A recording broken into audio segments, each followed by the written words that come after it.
வேலை பார்த்துட்டு இருக்கேன். என்ன வேலை பாக்குறேன்னு தெரியும், நீ எதுக்கு இந்த வேலை பாக்குற? நான் பார்க்காம இப்ப யாரையா பாப்பா? சித்தா வேலை பார்க்கறது தப்பா? இங்க எப்போ வந்த நீ? காலையில இருந்து சீக்கிரமா கிளம்பி வந்தியா? உன்கிட்ட சொன்னா நீ விட மாட்ட. நீ எதுக்கு இந்த வேலைக்கெல்லாம் போறான்னு கேட்ப. சரியா? உன்கிட்ட திட்டு வாங்குறதுக்கு வந்து இந்த மாதிரி வேலையை செய்யலாம். ஏண்டா நீ படிச்ச படிப்பு என்ன, நீ இருந்தது என்ன?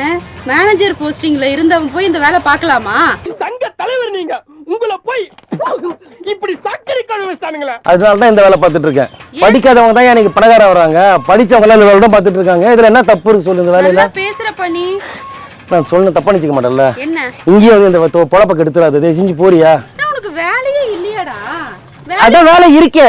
வேலை கிடைக்காத மாதிரி இந்த வேலை பார்த்துட்டு இருக்க. யோ, கிடைச்ச வேலையை பார்க்கணும்யா. சொல்லுவாங்கல்ல, வேலை தேடி அலைஞ்சிட்டு இருக்க கூடாது. நமக்கு என்னென்ன வேலை கிடைக்குதோ அதெல்லாம் பார்த்துக்கிட்டே இருக்கணும். வீட்டுல வேலை வெட்டி இல்லாம இருந்ததுக்கு ஒரு தொழில் பண்ணலாம்னு முடிவு பண்ணிருக்கீங்க பாருங்க. I appreciate that. ஒரு இடத்துல உட்கார்ந்து இருந்தா நிச்சுக்கோ, நீ சரிப்பட்டு வர மாட்ட. நீ இந்த மாதிரி உங்க மூளையில என்னென்னலாம் யோசிக்கிற அதெல்லாம் பண்ணிட்டு தெரியுற. சரி, 5 நிமிஷம் கூட்டிட்டு வந்துடுறாங்க. இல்லைன்னா மேஸ்திரி கத்துவாரு. மேஸ்திரி கத்துறாரா? ஆமா. யாரு இந்த மேஸ்திரி? அவங்க இருக்காரு பாரு, கொத்தனாரு. யாரு உனக்கெல்லாம் இந்த வேலையை கொடுக்கறது? ஏய், இதெல்லாம் கலெக்டர் வேலையா கொடுத்துருக்காங்க.